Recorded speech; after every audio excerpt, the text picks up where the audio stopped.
On May 24, 2013, deep beneath the Sea of Okhotsk, the Earth's crust ruptured with a magnitude 8.3 earthquake, one of the largest deep-focus quakes ever recorded. The event occurred in a remote and mysterious part of the world, far from bustling cities, but its power was anything but distant. In a matter of seconds, unimaginable forces were unleashed, echoing through the planet's interior. The energy released was immense, equivalent to thousands of atomic bombs. It was a reminder of the raw, untamed power that lies hidden beneath the Earth's surface, waiting for the right moment to be set free. The shockwaves raced outward, carrying the story of this colossal rupture to every corner of the globe. The quake originated over 370 miles below the seafloor, a depth that would prove crucial. At such depths, the pressure is immense, and the rocks behave differently than near the surface. This was not a typical earthquake, but a rare phenomenon that challenged scientists' understanding of how and why the Earth moves. Seismographs around the world detected the shaking, even as far as Moscow, nearly 4,000 miles away. The vibrations traveled through the planet, a silent messenger of the chaos unfolding deep below. People thousands of miles from the epicenter felt the Earth tremble, a subtle but unmistakable reminder of our planet's restless nature. Despite its size, this earthquake was different. Its depth meant the seafloor barely moved. The ocean above remained eerily calm, as if unaware of the violence that had just occurred far below. For many, it was hard to believe that such a massive event could leave so little trace on the surface.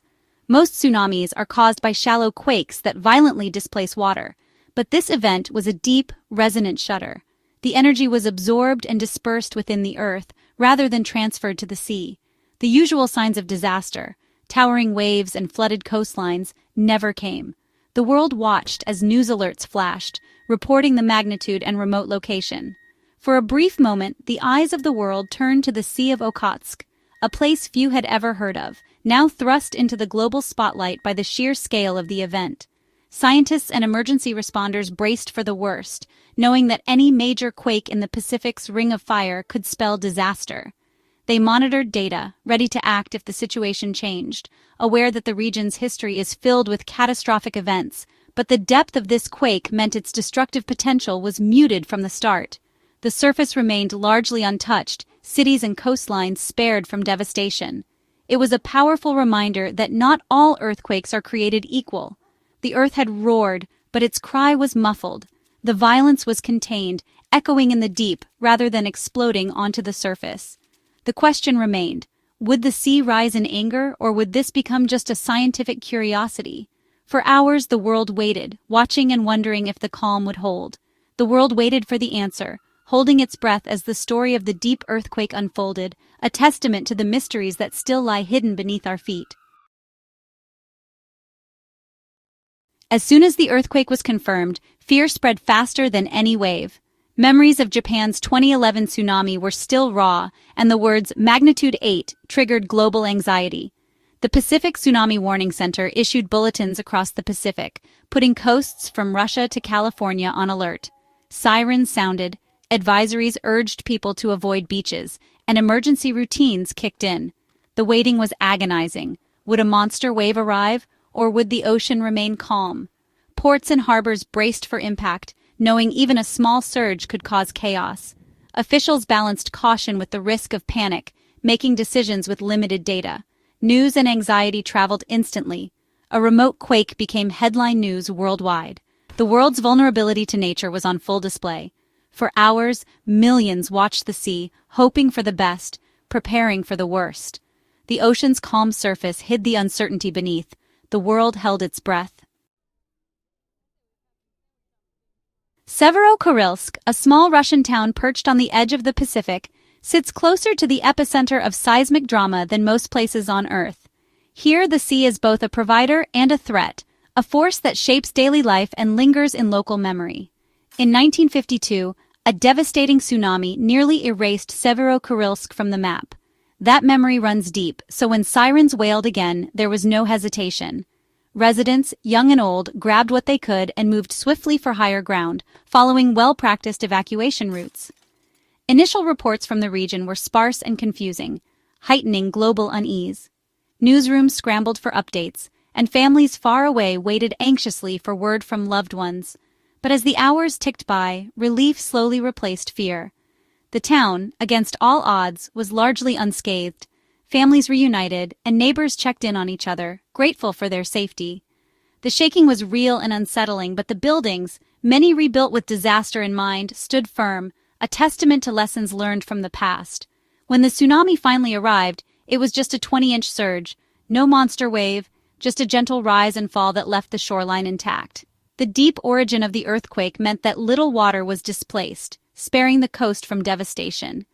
The ocean, so often a source of fear, was merciful this time. The fault's direction sent most of the quake's energy away from the islands, a stroke of geological luck that spared Severokurilsk from the worst. The town's swift, orderly evacuation was a display of hard-earned preparedness. Drills, education, and memory all played their part. This was not a story of disaster, but of resilience, unity, and a little bit of luck. The people of Severokurilsk stood together, ready for whatever came. Severokurilsk had faced its greatest fear and, for now, had been spared.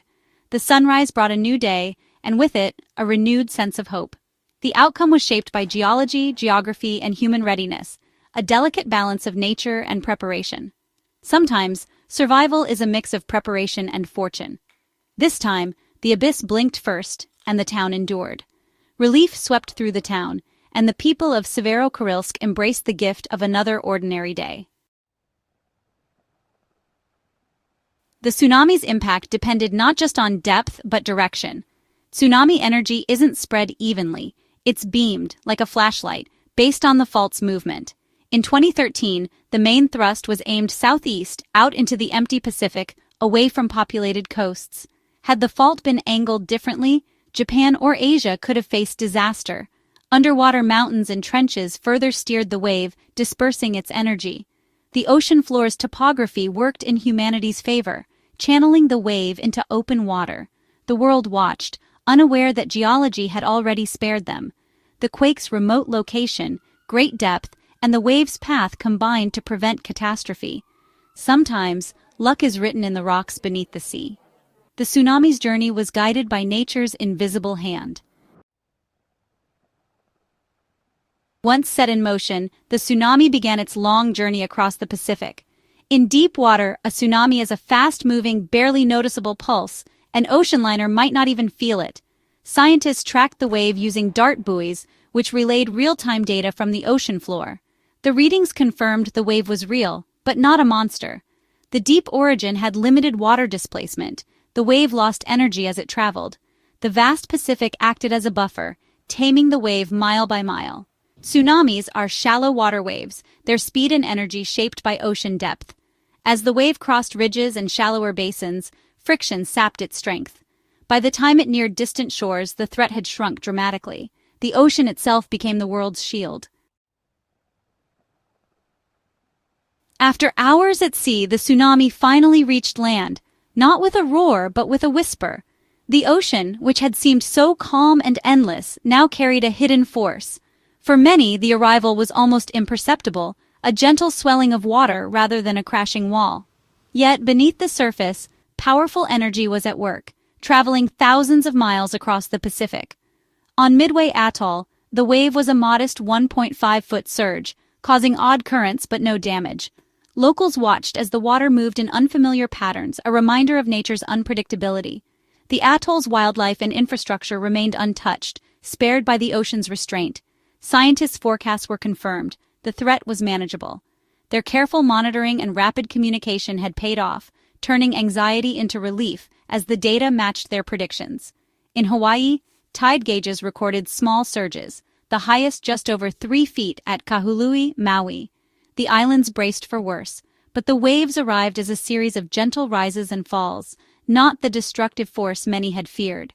Strong currents made waters dangerous, but there was no significant flooding. Harbors saw swirling eddies and unpredictable flows, prompting warnings to stay away from the shoreline. Hawaii's preparedness system worked, keeping people safe. Sirens sounded, evacuation plans were followed, and communities waited together on higher ground, united by caution and hope. In Japan, still haunted by 2011, the waves were minimal, less than a foot in most places. Residents watched the sea anxiously, memories of past devastation fresh in their minds. But this time, the ocean remained calm. The energy beam's direction had spared the nation. The unique path of the tsunami's force meant Japan was largely out of harm's way, a stroke of fortune shaped by the earthquake's location and angle. Across the Pacific Rim, from the Philippines to New Zealand, the story was the same: minor fluctuations, no disaster. Communities watched and waited, but the feared destruction never came. The Great Earthquake produced a remarkably benign tsunami. For once, the Pacific's vastness had diffused the energy, sparing millions from tragedy. Every quake is unique. Magnitude alone doesn't determine the outcome. The science of tsunamis is complex, shaped by countless variables that can mean the difference between disaster and relief. Depth, location, and direction matter most. The way energy moves through the earth and sea can change everything, turning a potential catastrophe into a near miss. On this day, nature's power arrived as a gentle echo. The Pacific, so often a source of fear, offered a moment of peace and reflection. Relief spread across the Pacific, as families and communities gave thanks for safety, and scientists studied the lessons of a disaster that, this time, never truly arrived. For Japan, the warning revived memories of 2011, but this time, the sea was merciful. The highest wave was just 16 inches at Nemuro, Hokkaido, a validation of their warning systems. In the U.S., advisories covered Alaska, California, Oregon, and Washington. Crescent City, California, watched closely. The wave there was about 3 feet, causing strong currents but no damage. Emergency systems were tested, and public confidence grew. The event reminded coastal residents of the ever-present threat and the importance of heeding warnings. Both nations navigated the threat successfully. For Japan, it was relief. For the U.S., a successful drill. The 2013 Sea of Okhotsk quake was a shared reminder of vulnerability and good fortune. The Pacific connected their fates, but this time disaster was averted.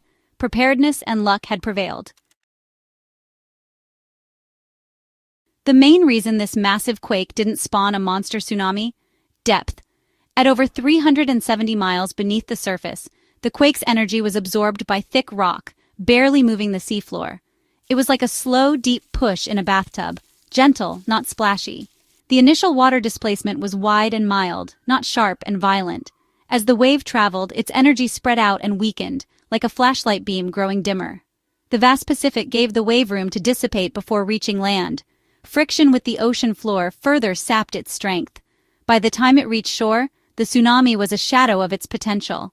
Depth, distance, and direction had tamed a giant. The 2013 Sea of Okhotsk earthquake is a lesson in luck and geography. Immense power was unleashed, but almost no harm followed. The outcome was shaped by remote location, great depth, and the wave's direction, all aligning to spare humanity. Had any factor changed, tragedy could have struck. Our technology warns us, but we can't control the planet's whims. Survival depends on preparedness, resilience, and fortune. On this day, the Earth's roar was muffled, the ocean's surge was gentle. Sometimes the greatest gift is simply being in the right place at the right time. Nature chose to spare us, and for that we are grateful.